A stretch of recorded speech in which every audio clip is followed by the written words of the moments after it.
అందరికి నమస్కారం. బెంగాల్‌లో ఎలక్షన్స్ నడుస్తున్నాయి. మరి బెంగాల్‌లో ఎలక్షన్స్ నడుస్తూ ఉంటే అసలు ఎట్లా ఈ ఎస్ఐఆర్ పద్ధతి ఏం నడుస్తుంది? ఇక్కడ ఎన్ని ఓట్లున్నాయి? ఎన్ని తీసేసింది? అసలు ఎలక్షన్ కమిషన్ ఏం చేస్తుంది? దీనివల్ల ఎంత బయాస్డ్‌గా ఉంది? ఎవరు గెలుస్తారు? ఎవరు ఓడిపోతారని చాలా క్వెషన్స్ మిగిలిపోయినాయి. ఇంతకంటే ముందు 2021లో ఎలక్షన్స్ అయినాయి బెంగాల్‌లో. అప్పుడు అయినప్పుడు ఏమైందంటే 77 సీట్లు ఎవరికి బీజేపీకి వచ్చినాయి.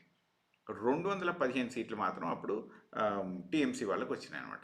సో అప్పుడు ఏమైందంటే ఇంత పెద్ద తేడా కనిపించినాయి. ఇంత పెద్ద తేడా కనిపించింది కాబట్టి ఓకే అనుకున్నారు. కానీ ఎప్పుడైనా సరే ఎట్లుంటుంది అంటే గెలుపు ఓటములు నారం మార్జిన్స్ ఉన్నప్పుడు మాత్రం చాలా పెద్ద డిఫరెన్స్ వస్తాయి. ఎట్లా అంటే ఎస్ఐఆర్ వల్ల చాలా పెద్ద డిఫరెన్స్ ఎట్లా వస్తాయని చూపిస్తాయి. ఇటు చూడండి ప్రజలారా, ఇదేంటి అంటే ఈయన నందలాల్ బోస్ గ్రాండ్ సన్. ఈ నందలాల్ బోస్ గారు ఎవరు అని అంటే నందలాల్ బోస్ గారు హీ డిజైన్ ఇగో ఇప్పుడు ఇక్కడ బొమ్మల్ని చూస్తుండ్రా, ఈ బొమ్మలు కాన్స్టిట్యూషన్ పైన బొమ్మలు ఇవి అవి డయాగ్రామ్స్ మీద చూసిండ్రా, ఇవన్నీ డిజైన్ చేసింది నందలాల్ గారు. ఈయన కాన్స్టిట్యూషన్ రాసిన ఆయన. ఈయన గ్రాండ్ చిల్డ్రన్ ఇగో వీళ్ళు అన్నమాట. వీళ్ళ ఈ ఓటర్ లిస్ట్లో పేరు తీసేసిండ్రు.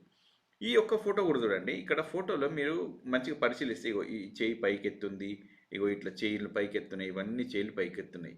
ఇవన్నీ చేతులు పైకెత్తి ఎందుకున్నాయి, ఇది ఎక్కడిది అంటే నిన్న బెంగాల్లో ఎలక్షన్ ర్యాలీలో మమతా బెనర్జీ గారు ఏం చేశారంటే ఎవరెవరు రోడ్లు తీసేసినో చేయొత్తానంటే ఇగో ఇక్కడ చూడండి మొత్తం అన్ని చేతులు పైకెత్తే ఉన్నాయి.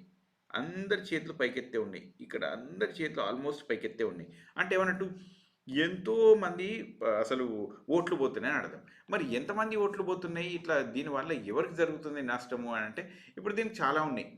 బెంగాల్లో ఎలక్షన్ ఓట్లు అసలు బంగ్లాదేశ్ నుంచి వచ్చిండ్రని, ఇక్కడి నుంచి వచ్చిండ్రని, అక్కడి నుంచి వచ్చిండ్రని, రోహింగ్యాలని ఇక రకరకాల పేర్లతోటి ఉన్నాయి. మరి ఇన్ని రకాల పేర్లతో ఉన్నప్పుడు ఈ పేర్లను ప్రాపర్‌గా సార్ట్ ఔట్ చేసి అసలు వీళ్ళు ఇంతమంది బంగ్లాదేశీస్ అని ప్రూవ్ చేసిండ్రా అంటే చేసిందైతే ఏం లేదు ప్రస్తుతానికి. కానీ ఇటు కొంచెం చూద్దాం ప్రజలారా, ఇవన్నీ కొంచెం కిందకొచ్చి చూస్తే you will come across certain things. ఇగో ఈయన ఒక పోడ్‌కాస్ట్ చేసిండు. ఈయన ఏమో పోడ్‌కాస్ట్ చేసిండంటే ఎస్ఐఆర్ ఓటర్ డిలీషన్స్ పైన ఇంకా ఈయన హిందూ వాళ్ళు ఒక పోడ్‌కాస్ట్ చేసిండ్రు. ఎస్ఐఆర్ ఓటర్ డిలీషన్స్ ఏంటి, యాంటీ ఇన్కంబెన్సీ అంటే ప్రభుత్వ వ్యతిరేకత ఎంత ఉంది, దీనివల్ల ఎంత ప్రాబ్లం రాబోతుంది ఈ ఓటర్ డిలీషన్ వల్ల అంటే ఇటు చూడండి ప్రజలారా, ఇందులో మొత్తం 60 లక్షల ఓట్లు తీసేసిండ్రు. ఇక్కడ ఏమైందంటే టోటల్ 1.3 క్రోర్స్, ఓకే, 1,30,00,000 ఓట్లు మొత్తం బెంగాల్లో తీసేసిండ్రు. ఎట్లా అంటే ఏ పద్ధతి ప్రకారం అంటే అసలు 7.6 క్రోర్స్ ఉంటే 7.4 ల్యాక్స్ కాడికి వచ్చినాయి. ఓకే, ఇవంటే ఇక్కడ ఒక 60 లక్షల దాకా తీసేసారు. ఈ 60 లక్షల దాకా తీసేస్తే ఇంకో 60 లక్షలేమో సబ్జుడికేషన్ చేసిండ్రు. అంటే అబ్జుడికేషన్ అని అంటే ఏంటంటే ఇప్పుడు దాన్ని రివ్యూస్ అనమాట. ఈ రివ్యూషన్ అసలు వీళ్ళకి ఓట్లు ఉన్నాయా లేవా అని రివ్యూ చేశారు. అందులో సగం మందికి ఉన్నాయి, సగం మందికి లేవు.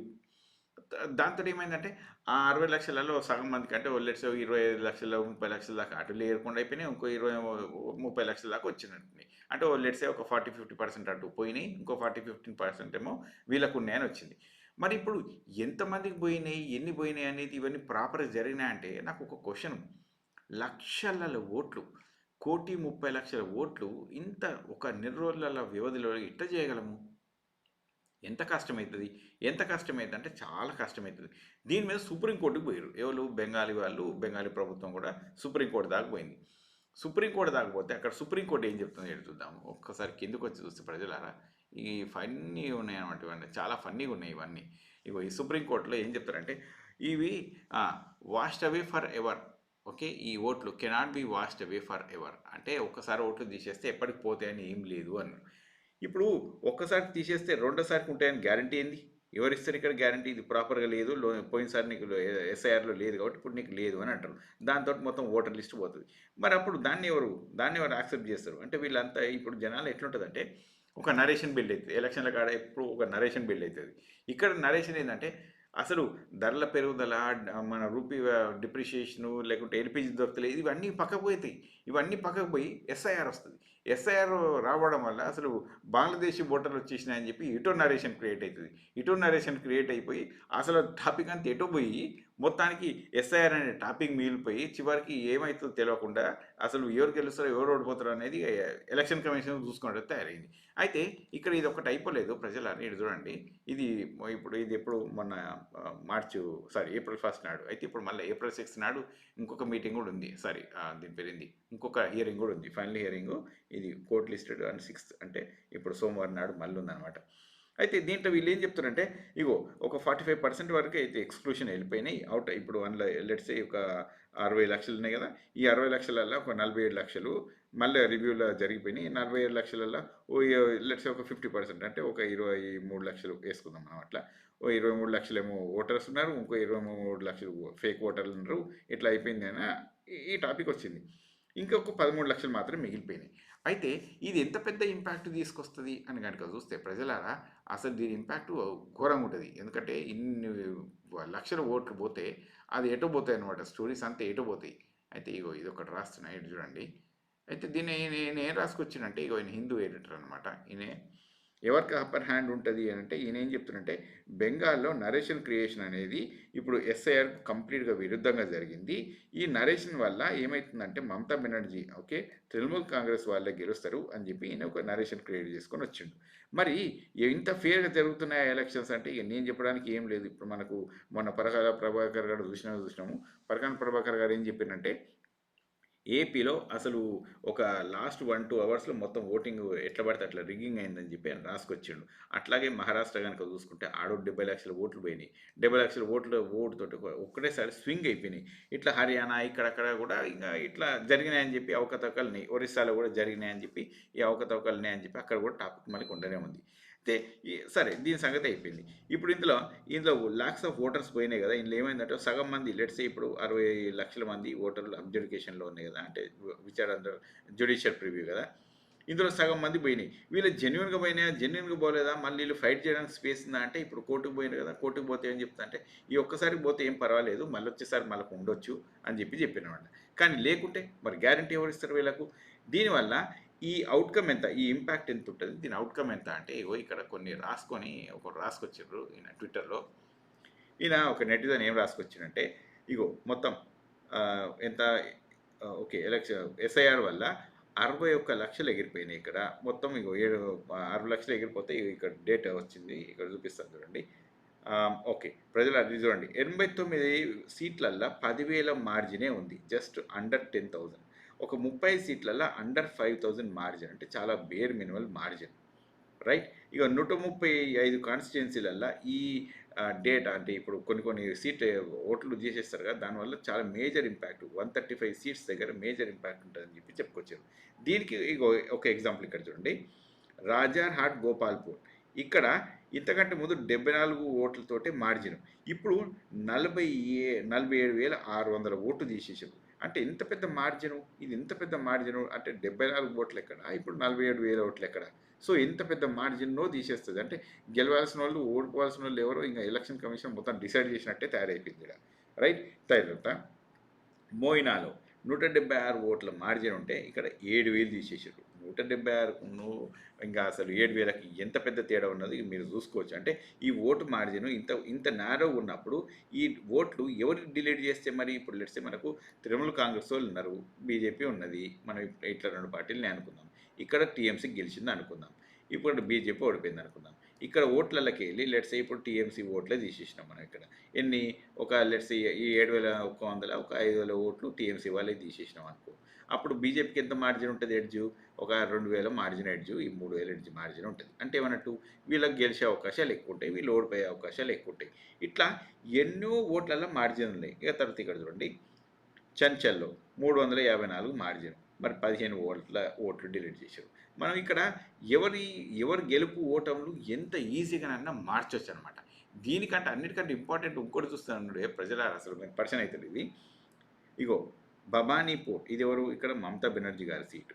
ఇక్కడ ఆవిడ గారు పోయినసారి 8,000 మార్జిన్ తోటి గెలిచిండ్రు. కానీ ఇక్కడ ఎన్ని తీసేసినంటే 47,000 ఓట్లు తీసేసాను. అంటే ఇప్పుడు 47,000 ఓట్లల్లో మెజార్టీ ఏముంటాయి, ముస్లిమ్స్ ఎక్కువ కూడా మెజార్టీ మమతా బెనర్జీ గారికి వేసారు. మరి ఇంత మమతా బెనర్జీ గారికి ఇన్ని ఓట్లు పడితే ఇప్పుడు వీళ్ళకి వెళ్ళి 47,000 ఓట్లు తీసేస్తే 40,000 ఆమె మార్జిన్కి కిందికి పడిపోతుంది, అంతే కదా. ఇప్పుడు ఆ 7,000 తీసేస్తే ఆ 7,000 మార్జిన్ అనుకుంటే ఇంకా 40,000 ఓట్ల బిలో మార్జిన్ పడుతుంది.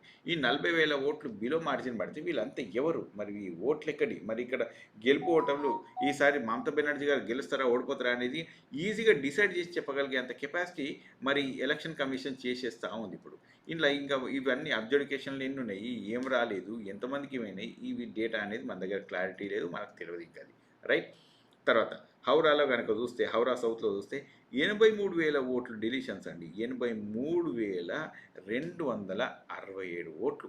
ఇంత మార్జిన్, ఇంత పెద్ద మార్జిన్ ఎక్కడన్నా ఉంటుందా? ఉండదు. కానీ ఈ లెవెల్లో ఉంటుంది.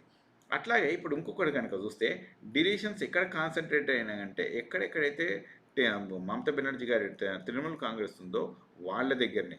ఇంకొకటి ఏంటంటే మైనారిటీ హెవీగా ఉండే ఏరియా ఎక్కడైతే తృణమూల్ కాంగ్రెస్ ఉంటుందో, ఎక్కడైతే మైనారిటీ ఎక్కువ ఉంటుందో, బార్డర్ డిస్ట్రిక్ట్స్ ఉంటాయో అక్కడ, ఇంకా మత్వా ఏరియాస్, ఈ ఏరియాస్ ఎక్కువ కూడా టీఎంసీ గెలుస్తూ ఉంటుంది. ఒక్కొక్క దగ్గర 15,000 నుంచి 80,000 ఓట్లు తీసేసారు. అంటే ఇక్కడ ఈ సీటింగ్ అరేంజ్మెంట్ ఇంత భారీగా జరిగితే ఎవరెక్కడన్నా గెలవచ్చు. ఇక ఎవరెక్కడ గెలిచేది ఏం లేదు. బీజేపీకి ఎక్కువ ఎడ్జ్ వచ్చే అవకాశాలు ఎక్కువ ఉంటాయి. ఎందుకంటే వీళ్ళ స్ట్రాంగ్ హోల్డ్ ఓట్స్ తీసేస్తే ఎవరు గెలుస్తారు మరి అక్కడ? అట్లా అది ఏమైనా జరుగుతాయి. అట్లాగే ఇప్పుడు మనం ఇవన్నీ కనుక చూసుకుంటే ఇప్పుడు చూడండి, ఇక్కడ ఇండియన్ ఓట్స్ మొత్తం దోచేసుకున్నట్టే అయిపోయిందని నెటిజన్ రాసుకొచ్చిండు. ఇక ఇది ఎట్లుందంటే ఇప్పుడు మనకు ఒకటి ఏంటంటే ఈ ఎలక్షన్స్ 2024 ఎలక్షన్స్ అయినాయి కదా, ఎంపీ ఎలక్షన్స్.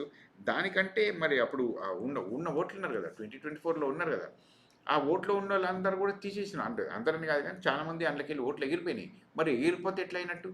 మరి ఇప్పుడు 2024లో అయితే వాళ్ళు లేచిండ్రు, వాళ్ళు వేస్తే గెలిచిన వాళ్ళు ఉన్నారు, గెలిచిన వాళ్ళు ఉన్నారు. మరి ఇప్పుడు అందులో దొంగోట్లు వాళ్ళు కూడా మరి ఆడ పోయి కూర్చున్నట్టే కదా. ఇప్పుడు అంత దొంగోట్లు పడ్డోళ్ళు కూడా అక్కడ పార్లమెంట్లో డిసిషన్ మేక్ చేస్తున్నట్టే కదా. మరి పార్లమెంట్లో మన డిసిషన్ మేకర్స్ దొంగోట్లతో గెలిచిన వాళ్ళు, లేకుంటే తప్పుడు ఓట్లతో గెలిచిన వాళ్ళు ఉంటే మన దేశం ఎడిదికిపోతుందో మనం ఒకసారి ఆలోచించుకోవాలి. తర్వాత ఇది ఇక్కడనే అయిపోలేదు ప్రజలారా, ఇంకొకసారి కిందికి వచ్చి చూడండి. ఇక జనాలందరూ చాలామంది చాలా రాసుకుంటూ వచ్చేసిండ్రు. ఇక ఎలక్షన్ కమిషన్ అనేది తప్పులు రాసుకొచ్చినాయి. ఇక ఎలక్షన్ కమిషన్ రిగ్గింగ్ చేస్తుందని కొత్త రాసుకొచ్చిండ్రు. ఇక ఆపోజిషన్ రోడ్ల మీదకి పోవాలని చెప్పి ఇంకోళ్ళు రాసుకొచ్చిండ్రు. ఈ ఎలక్షన్లు బాయ్కాట్ చేయాలని చెప్పి ఇంకొంతమంది రాసుకొచ్చారు. రకరకాలుగా ఎవరి వ్యూస్ వాళ్ళు ఇచ్చుకున్నారు. ఇంకా ఇంకొకటి చూపిస్తాను. ఇక ఇదొకటి చూడండి. ఇక్కడ ఒక నెటిజన్ ఏం రాసుకొచ్చారంటే ఈ ప్యాటర్న్ ఎట్లున్నాయి, ఈ ఎస్ఐఆర్ ప్యాటర్న్ ఎట్లుంది అని కనుక చూస్తే ఇగో ఇక్కడ చూడండి 39.5% ఓకే ఓటర్లల్లో 39.5% ఓటర్లు ముస్లిమ్స్ మెజారిటీ ఉన్న ఏరియాలనే పోతున్నాయి. ఈ షాకింగ్ ఫ్యాక్ట్స్. అంటే ఒక 11% ఎలక్టోరల్ ఛాలెంజెస్ జరుగుతున్నాయని చెప్పి చెప్పినారు. తర్వాత హిందూస్ వాళ్ళేమో ఒక 17 మందిలో ఒక్కరు ఓటు పోతుంది, కానీ ముస్లిమ్స్లో మాత్రం 1:4 పోతుంది. 1:4 వీళ్ళ ఓట్లు పోతున్నాయి, 1:17 హిందూస్ ఓట్లు పోతున్నాయని చెప్పి ఈమె రాసుకుంటూ వచ్చిందనమాట. తర్వాత ఇంకొకటి అన్నిటికంటే అంటే అసలు ఒక పెద్ద పని ఏంటంటే ఎలక్షన్ కమిషన్ ఇట్లా ఎందుకు చేస్తుందో నాకు అర్థం కూడా కాదు ఈ పని. ఇటు చూడండి ఏం చేసిండ్రు అంటే వీళ్ళు ఇగో స్కాన్డ్ పీడిఎఫ్, ఒక పీడిఎఫ్ ఉంటుంది, ఒక పీడిఎఫ్ డాక్యుమెంట్ ఉంటుంది. పీడిఎఫ్ని చక్కగా అప్లోడ్ చేయొచ్చు కదా. పీడిఎఫ్ని అప్లోడ్ చేయకుండా దీన్ని అంటే ఒక ఫోటో, ఒక స్కాన్ లాగా తీసి దీన్ని ఓటర్ లిస్టులలో యాడ్ చేసిండ్రు. అంటే ఈ ఓటర్ లిస్ట్ ఇది ఇట్లుంది అని చెప్పి రాసిండ్రు. దానికి ఏం చేసారో చూడండి, ఇగో blocked automation with captcha gates. Okay, ఇంకా దానికి ఏం చేశారు చూడండి, limited downloads to 10 only at 1 area. ఒకసారి ఒక ఏరియాలో 10 ఏరియాస్ మాత్రమే డౌన్లోడ్ చేయవచ్చు.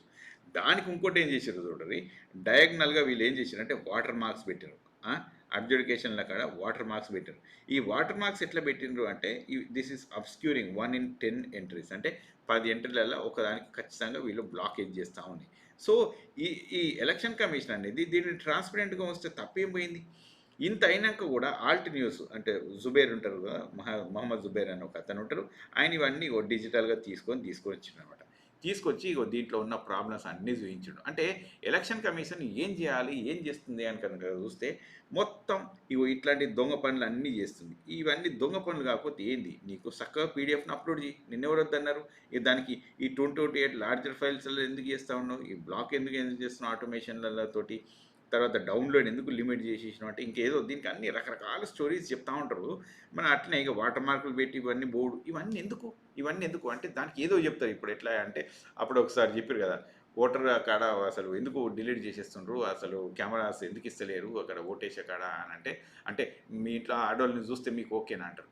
ఏం బాస్ ఏం మాట్లాడుతున్నావు, రైల్వే స్టేషన్ల కాడ, బస్ స్టేషన్ల కాడ, ఎన్నో ట్రాఫిక్ ఏరియాల కాడ అన్ని ఓట్లు కనిపిస్తలేవా? అందరు అంటే కమ్యూనిటీ సర్వేలెన్స్ కెమెరాస్ లేవా? ఉన్నాయి కదా. మరి అవన్నీ ఉన్నప్పుడు చూస్తే లేనిది ఈ ఒక్క ఓటేసే కాడనే ఎవరో వచ్చా వీటిని చూస్తారా? అంటే ఏం మాట్లాడతారు వీళ్ళంతా, నాకు అర్థం కూడా కాదు. సో ప్రజలారా, ఎలక్షన్ కమిషన్ అనేది మరి కొంత ట్రాన్స్పరెంట్గా ఇంకా మంచిగా ఉంటేనే మంచిది, లేకుంటే మాత్రం మనందరికీ ఇబ్బందులు జరుగుతూ ఉంటాయి. అయితే దీనివల్ల కొంతమంది కాంట్రాక్టర్ మాటలు మాట్లాడతారు. ఎట్లా అంటే వీళ్ళు బెంగాలీ ఓటర్స్ కాదు, వీళ్ళంతా అసలు దీన్ని బంగ్లాదేశీ ఓటర్స్ అని చెప్తూ ఉంటారు. మరి ఇప్పుడు ప్రూఫ్ తీసుకొని రావాలి ఎవరన్నా, ఇవి ఈ ఓటు తీయడానికి ఇవి కారణము, ఇవి చేసినాము అని చెప్పి ప్రూఫ్స్ తీసుకొని రావాలి. అసలు మన కోర్టు కూడా అదే అయింది. ఎవరి ఓటు ఎట్లా అంటే అట్లా తీయడానికి రాదు, ప్రాపర్గా ఉండాలి, దానికి ఒక ప్రాపర్ పద్ధతి ఉండాలి అని చెప్పింది. కానీ అట్ ద సేమ్ టైం మళ్ళీ ఇంకో మాట ఏం చెప్పిందంటే అసలు కొన్ని ఓట్లు ఈసారి పోయేంత మాత్రం మళ్ళీ రావు అనేది ఏం లేదు అని చెప్పి జస్టిస్ సూర్యకాంత్ గారు ఆయన వాళ్ళ జడ్జిమెంట్లలో ఇచ్చుకుంటూ పోతా ఉన్నారు. ఫైనల్ హియరింగ్ రేపు ఉంది, మరి ఏమైతే చూద్దాం అడిగా. ఓకే, సో మీకు ఏమైనా కామెంట్స్ ఉంటే కింద పెట్టండి. Thank you very much.